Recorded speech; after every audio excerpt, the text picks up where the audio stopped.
Willkommen zu einer weiteren Woche in meinem Leben. Kurz nochmal zum letzten Vlog. Da hatte ich ja einen platten Fahrradreifen, weshalb ich dann den Schlauch austauschen musste und alles, was erstmal nicht so funktioniert hat.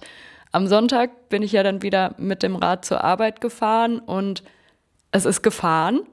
Aber ich habe dann währenddessen gemerkt, dass die Gangschaltung nicht so wirklich funktioniert, weshalb ich zwischenzeitlich dann nur im höchsten Gang fahren konnte, was, ich sag mal, auf geraden Strecken okay war.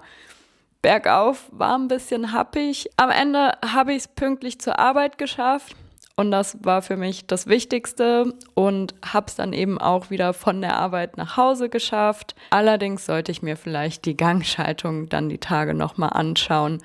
Wofür ich diese Woche wahrscheinlich sogar auch Zeit habe, weil ich diese Woche arbeitstechnisch, ich habe ja echt ein Problem damit, Wörter auszusprechen, die sowohl CH als auch SCH beinhalten. Irgendwie habe ich da so einen Sprachfehler, ich weiß nicht, ich vertausche das dann immer voll oft. Naja, also arbeitstechnisch gesehen habe ich diese Woche eine relativ entspannte Woche, weil ja bei der Schichtplanung im Restaurant ist so ein bisschen was durcheinander gekommen, weshalb ich da diese Woche nicht eingeteilt bin. Dafür dann die nächsten 2 Wochen jeweils 2-mal. Ich glaube, die nächsten 2 Wochen könnten echt ein bisschen tough werden. Aber naja, jetzt genieße ich erstmal noch. Jetzt genieße ich erstmal noch diese entspannte Woche. Ich hatte jetzt gestern und heute frei. Gestern habe ich einfach so diverse Dinge erledigt. Also ich habe den Vlog für letzte Woche geschnitten. Ich war Plasmaspenden und habe auch noch mal nach einer dunklen Hose geguckt. Da war ich ja letztens ein bisschen frustriert, weil ich welche anprobiert habe und mir alle zu lang waren. Für die, die es interessiert, ich bin 1,60 Meter groß. Und dann kam mir die tolle Idee, hey, warum guckst du nicht mal in der Kinderabteilung? Und da habe ich jetzt tatsächlich so eine Jaggins gefunden. Ich wusste gar nicht, dass es noch Jaggins gibt. Ich glaube, die letzte habe ich damals in meiner Jugend getragen.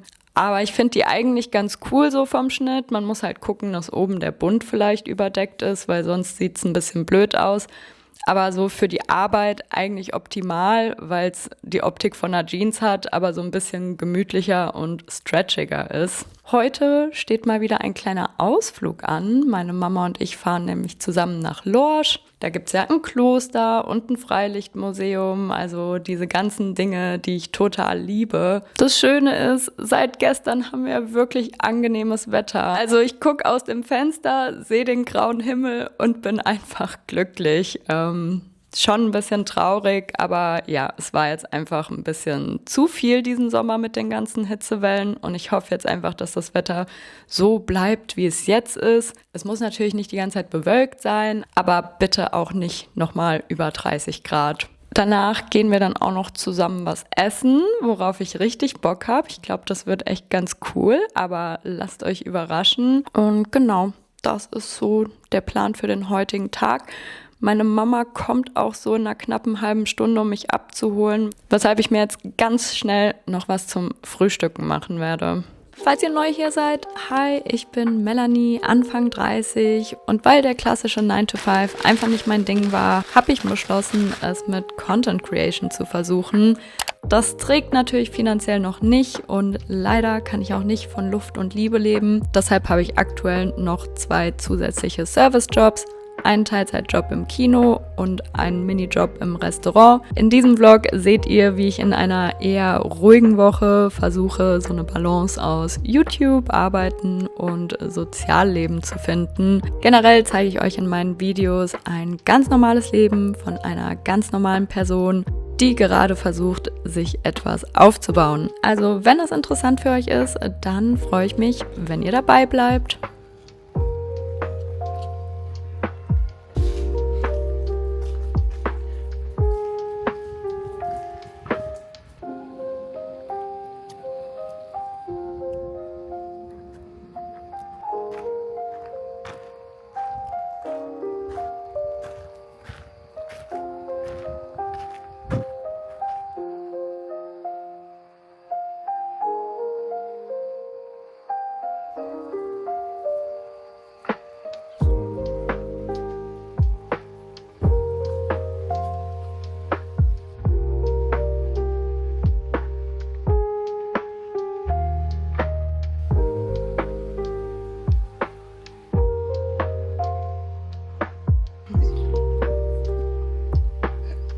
Ja, der kann sich ja jetzt wieder zu mir drehen.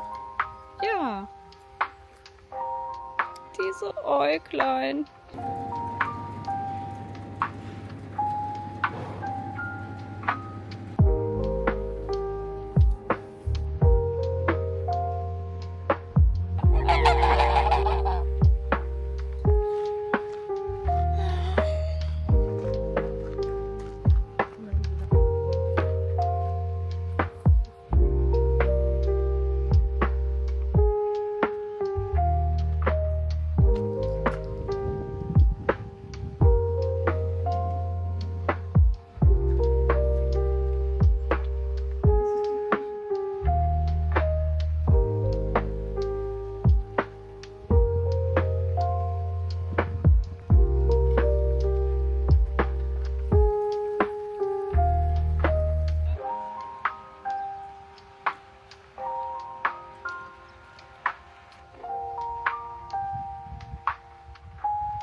Couches here. We can set up the living room. We just did the kitchen yesterday and in the natural light it looks really, really good. Eigentlich wollte ich mir die Overnight Oats gestern zu meiner Schicht im Kino mitnehmen. Den Löffel habe ich eingepackt. Die Overnight Oats habe ich im Kühlschrank stehen lassen. Naja, so musste ich mir jetzt wenigstens kein Frühstück zubereiten. Im Kino war ich dann halt gezwungen, doch eine Portion Popcorn zu essen. Was eine Lüge ist, weil ich hätte mir auch einfach was im Supermarkt holen können. Aber ich hatte dann einfach ein bisschen Bock auf Popcorn. An sich war es gestern eine super entspannte Schicht. Die ersten 2 Stunden durfte ich dann erstmal so eine Slushy-Maschine putzen. Also generell ist der Kinojob schon deutlich putzlastiger, als ich erwartet habe. Ich bin jetzt zum Glück nicht sonderlich empfindlich, wenn es um Dreck geht, aber ich bin halt auch definitiv keine Putzfee. Was man daran merkt, dass ich meine Wohnung auch eigentlich viel zu selten putze. Aber gut, im Kino werde ich wenigstens dafür bezahlt. Ja, wie gesagt, ansonsten war es eine richtig entspannte Schicht. Unter der Woche ist halt generell jetzt nicht so viel los, gerade jetzt, wo die Sommerferien auch wieder vorbei sind. Der Unterschied zum Restaurant ist halt, dass ich beim Restaurant schon auch so ein bisschen so ein persönliches Interesse daran habe, dass Gäste kommen, weil je mehr Gäste, umso mehr Trinkgeld. Im Kino gibt ja kaum jemand Trinkgeld und schon gar nicht den Leuten, die jetzt die Seele sauber machen. Und deshalb ist es da dann halt eher, okay, je mehr Gäste kommen, umso mehr Dreck muss ich wegmachen. Weshalb ich da dann wirklich eher die ruhigen Tage vorziehe. Andererseits, wenn viel los ist und viel zu tun, dann geht halt die Zeit auch wieder schneller rum. Also ja, es hat am Ende immer alles seine Vor- und Nachteile. Auf dem Heimweg gestern bin ich die halbe Strecke mit der Regionalbahn gefahren und dann den Rest mit dem Fahrrad. Ich saß 2 Minuten auf dem Fahrrad, hat einfach so ein krasser Platzregen angefangen. Und dann noch so Gewitter im Hintergrund. Ganz ehrlich, nach den letzten Wochen, ich werde mich nie wieder über Regen oder Kälte beschweren. Ich mag auch Gewitter voll gerne. Ich muss jetzt nicht unbedingt mittendrin sein, obwohl ich es schon irgendwie auch ganz lustig fand, da dann mit dem Fahrrad durchzufahren. Heute habe ich wieder frei. An Tagen, wo ich zu Hause bleibe, versuche ich immer so ein bisschen produktiv zu sein, aber eben auch ein bisschen Sachen zu machen, auf die ich Lust habe. Und ich habe da für mich so eine ganz hilfreiche Strategie, weil ich es immer super schwer finde zu entscheiden, was ich jetzt als nächstes machen will, beziehungsweise mache ich dann halt nicht die Sachen, auf die ich vielleicht ein bisschen weniger Lust habe. Und deshalb packe ich mir immer alle Sachen in so einen Zufallsgenerator und dann lasse ich mir quasi auslosen, was ich als nächstes tun werde. Das nimmt mir dann so die mentale Arbeit ab, mich dafür zu entscheiden. Und ich denke, nach dem Prinzip werde ich auch heute vorgehen.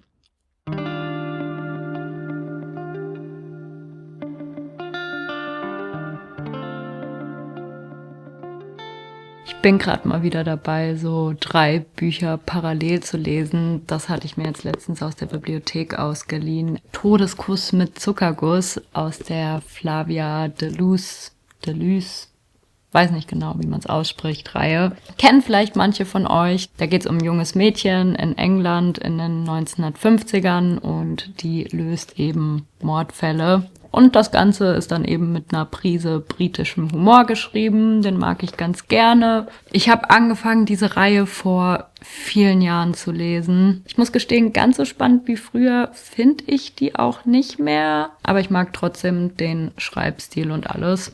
Aber danach sollte ich mir dann echt keine Bücher mehr ausleihen, sondern endlich mal alles lesen, was ich zu Hause habe.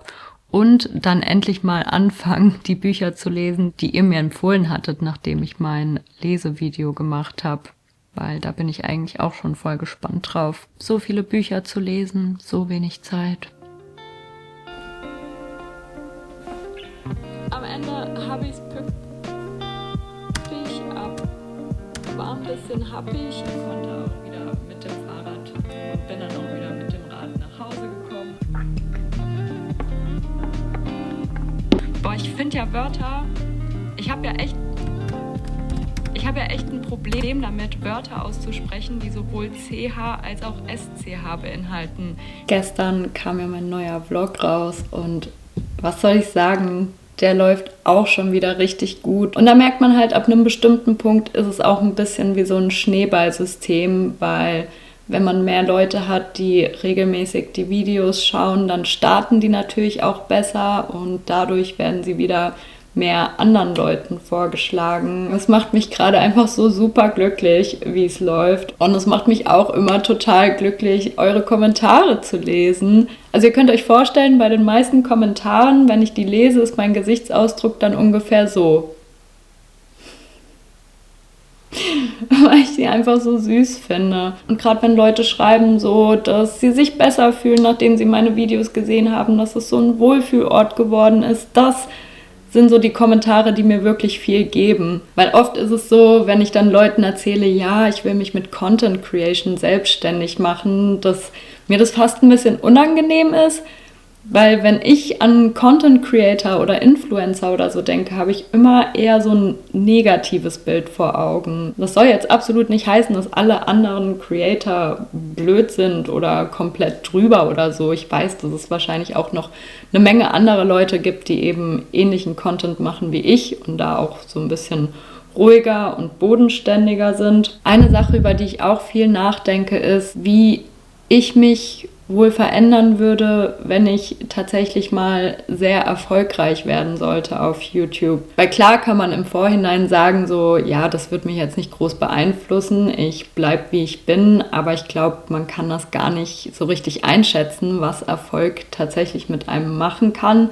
Obwohl ich glaube, da habe ich auch den Vorteil, dass ich halt jetzt nicht irgendwie Anfang 20 bin, sondern mit Anfang 30 vielleicht auch schon so ein bisschen gefestigter in meiner Persönlichkeit. Falls euch irgendwann mal auffallen sollte, dass ich mich auf eine unangenehme Art und Weise verändere, dann bitte weist mich darauf hin. Aber ja, jetzt werde ich erstmal eure ganzen lieben Kommentare hier beantworten und Herzchen verteilen.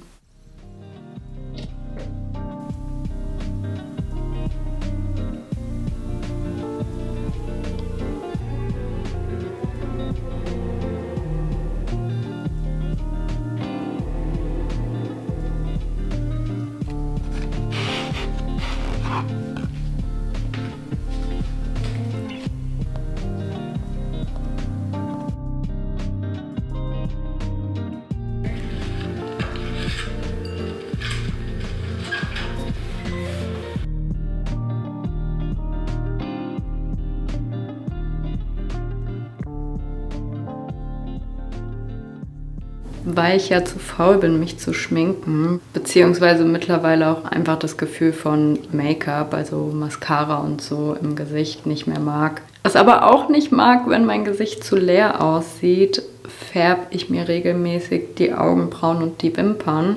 Die Augenbrauen sind relativ easy. Okay, vielleicht sollte ich es lieber im Spiegel machen und nicht in der Kamera. Die Wimpern sind dann schon eher eine Challenge, gerade weil ich auch nicht nur ein Auge zumachen kann. Was heißt, ich färbe dann immer meine Wimpern, während ich beide Augen geschlossen habe. Und ja, es gibt am Ende immer so eine kleine Sauerei. Ich habe es wahrscheinlich schon mal in einem älteren Vlog erzählt, aber vielleicht auch für die, die neu dazugekommen sind. Das Wimpernfärben hatte mir damals meine Friseurin in Berlin empfohlen. Ich habe zwar schon dunkle Wimpern, aber meistens sind die Enden der Wimpern dann doch noch mal ein bisschen heller und wenn man die dann halt auch dunkel färbt, dann sehen die Wimpern noch mal ein bisschen länger aus. Und sie hat mir auch empfohlen, mit Blau-Schwarz zu färben. Ich glaube, dadurch ist der Effekt einfach noch mal ein bisschen intensiver. Ich weiß es nicht genau. Und ich sehe halt echt den Unterschied nach dem Wimpernfärben. Also man könnte sogar denken, ich hätte vielleicht Mascara drauf, obwohl es einfach nur die Wimpernfarbe ist. Bei Mascara nervt es mich halt, dass man sich dann nicht mehr an die Augen fassen kann. Dann hat man das ständig irgendwie unter den Augen hängen oder so. So habe ich einmal den Aufwand und das hält dann erstmal eine Weile. Ah, shit. Ich habe gerade Wimpernfarbe in mein Regal geschmiert. Ah, shit.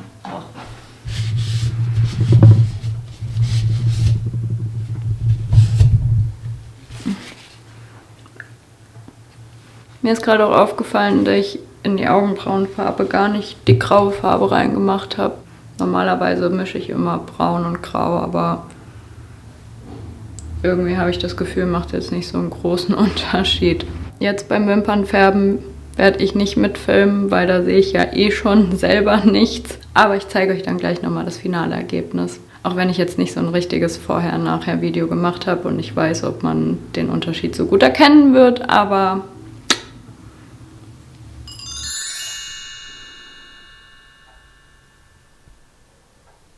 ich finde, so mit dem dunklen Augen sehe ich irgendwie voll alt aus. Eigentlich steht auf meiner Liste noch, dass ich meine Bilder und meine Wanduhr im Wohnzimmer umhängen will, weil die Uhr hängt über der Couch natürlich ein bisschen unpraktisch, wo ich weder von der Couch noch vom Schreibtisch aus drauf gucken kann. Aber ich habe da jetzt gerade keine Lust drauf. Ich glaube, ich werde mich jetzt einfach auf meine Couch legen, Serie binge-watchen und dabei auf meinem iPad rumdaddeln. Falls ihr euch fragt, was ich mir gerade angucke, ich bin ja schon seit Monaten so ein bisschen auf einem Nostalgietrip, was Serien betrifft.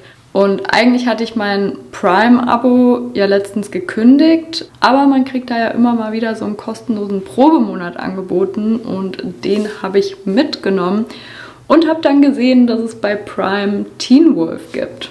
Haben vielleicht auch ein paar von euch geguckt. Ich glaube, das letzte Mal habe ich es wahrscheinlich vor über 10 Jahren gesehen und ich glaube, damals gab es auch gar nicht alle Staffeln. Ich bin jetzt mittlerweile schon bei der 3. Staffel und das ist so ein bisschen wie mit OC California. Das hatte ich letztens ja auch mal durchgeguckt, nachdem ich es wirklich sehr, sehr lange nicht gesehen habe.